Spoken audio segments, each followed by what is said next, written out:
I cast fireball.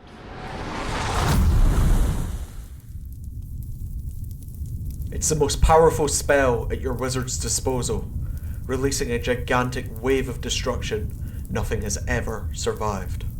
So you're satisfied that the giant who's been slowly pursuing you for hours is finally slain. Yet imagine your horror as out of the flames and the smoke, you see its hulking silhouette emerge, climbing out of the burning crater with its metallic skin glowing molten red. The Iron Titan resumes its march towards your group undeterred, because all it knows is how to obey, and right now, the only command it has is to destroy you all.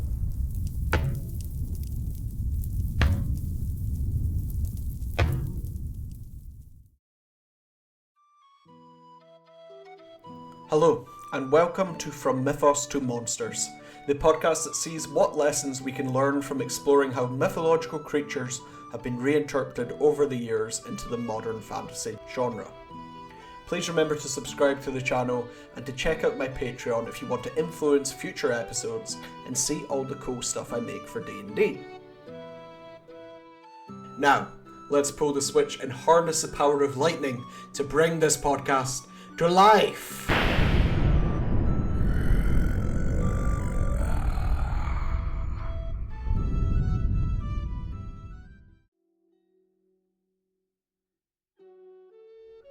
Golems are mythical man-made beings stemming from Jewish folklore. Their name comes from Hebrew and means my unshaped form. The word refers to something that is incomplete or still developing in the eyes of God, yet is still endowed with life or meaning. In this context, it refers to a creature that resembles a human, but is not wholly human. Golems were said to be the creations of Jewish wise men who, during the Middle Ages, would bring effigies to life by bestowing them with the name of God. These effigies were made from mud by religious mystics, similar to the way that the biblical first human, Adam, was said to have been created. Most commonly, golems were activated by inserting a piece of paper into the effigy's mouth or placing it on its forehead. The paper would have written on it the name of God, or in some stories the Hebrew word for truth. Once in position, the paper would animate the creature, turning it into a golem until the paper was removed again. The paper could have also had the word truth written on it instead, which, by being altered slightly, could become the Hebrew word for death, turning the golem on or off depending on which word it currently was. Early tales about the golem depicted them as near faultless servants to their master, their only flaws being that they couldn't speak or were too literal when interpreting orders. One of the earliest stories attributed to golems is in the Talmud, describing how two rabbis satiated their hunger during a long journey by creating a calf out of earth and eating it. What a horrible story. That poor creature was created and immediately turned into a mud burger.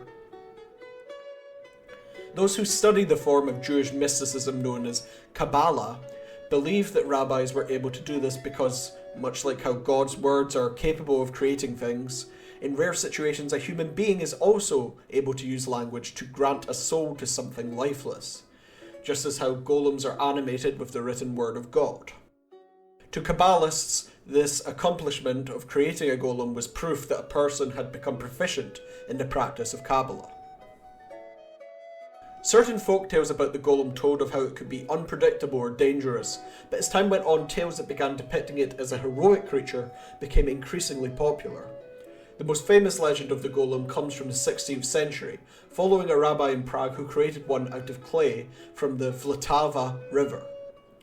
His powers included the ability to turn invisible and even summon the dead, traits which have not survived into modern interpretations of the golem, which is a shame because they're pretty fucking cool and make the golem a much scarier entity than we generally perceive it as now.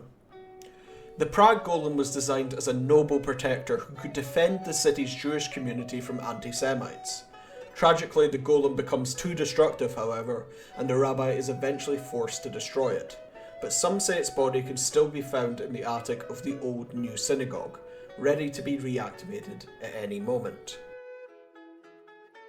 This story would go on to inspire famous works of fiction like Gustav Meyrich's novel Der Golem, which was adapted into the classic German silent film The Golem in 1920, one of the foundational inspirations for the craze of Hollywood creature features and many of the classic Universal monsters. Speaking of creature features, the Golem's continued presence in modern day culture couldn't be fully appreciated without talking about one of the most famous monsters of all time, the one created by Victor Frankenstein.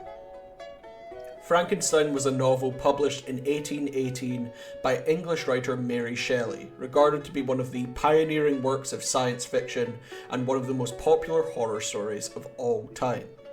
The narrative follows the experiments of a genius scientist who uses human body parts to create a monster that he then brings to life, only for it to torment him for the rest of his days. Shelley came up with the tale after being challenged to write a ghost story by her friends, including the renowned poet Lord Byron. It was in part inspired by her travels through Europe. In Germany, she stayed near Frankenstein's castle, the residence of an experimental alchemist named Johann Conrad Dippel. Following this, she also stayed in Switzerland for a time, which would go on to become the setting of the novel. Now, while Mary Shelley never drew direct parallels to golems when writing Frankenstein, the story follows the same themes and motifs as many popular stories about golems.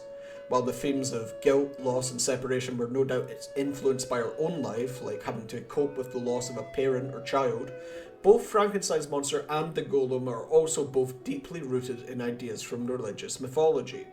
Even the subtitle of Frankenstein, the modern Prometheus, harkens back to the Titan of Greek mythology who created humans in the image of the gods, before stealing the fire of Zeus to grant them souls.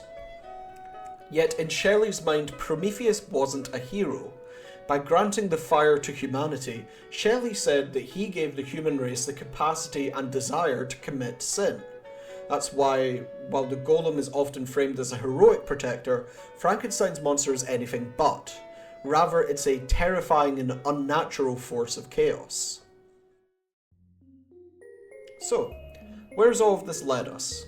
Well, the golem is still a popular fixture in fantasy of all kinds, but the term has become a bit of an umbrella for many different creatures. For example, in Dungeons & Dragons, golems are constructed creatures made using magic. However, different materials can produce different kinds of golems.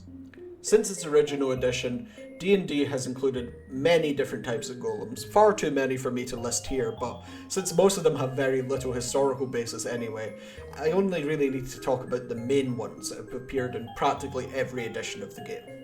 There is the clay golem, which was obviously inspired by Jewish folk tales like the Golem of Prague, yet rather than being intelligent and supernatural like the golem in that story, it is more of just a mindless brute. There's also the iron golem, which might draw on stories such as the one from Greek mythology where Talos, a giant made of bronze, defended the island of Crete. There are many stories about animated statues from across different mythologies, however, and these probably also influence the similar stone golem. Of course, last but certainly not least, there is also the flesh golem, which is obviously inspired by Frankenstein's monster. This lumbering lout is, as the name suggests, made from corpses, and just like in Shelley's novel, is scared of fire and able to absorb electricity. In fantasy franchises like Dungeons & Dragons, rather than being creatures associated with religion, golems are creatures of magic. They are constructed from raw materials by spellcasters to serve as unintelligent guardians or servants. And there's unfortunately very little else to say about the modern interpretation of the golem. They are physically strong, but lack any way to defend themselves or others except using this raw strength to attack.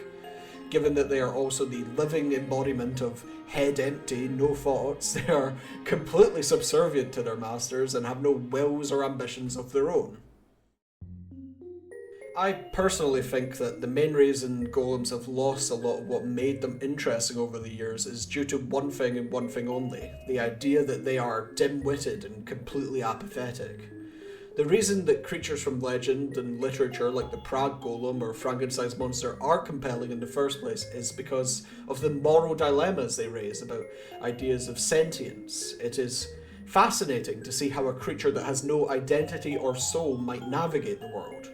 But by stripping the golem of all agency and intelligence, you also remove any chance it has for its existence to be interesting. It might as well just be a piece of furniture that punches things. If I was writing a golem character, I would seek to engage with these high concept dilemmas. While it could still follow orders, the golem could also question them, and its lack of identity or purpose beyond servitude would be a constant issue that it wrestles with as it fulfills these duties. I might even give it some supernatural abilities, such as those possessed by the Prague Golem. All of this would ultimately culminate in one philosophical question. Is the lack of a soul something that only impedes the golem, or does it instead liberate it from the restraints of human nature? Okay, I hope you enjoyed this look at the golem and how it's been built up brick by brick over the centuries. If you like this podcast, please subscribe to the channel, and if you want to see my content, you can join my Patreon for free.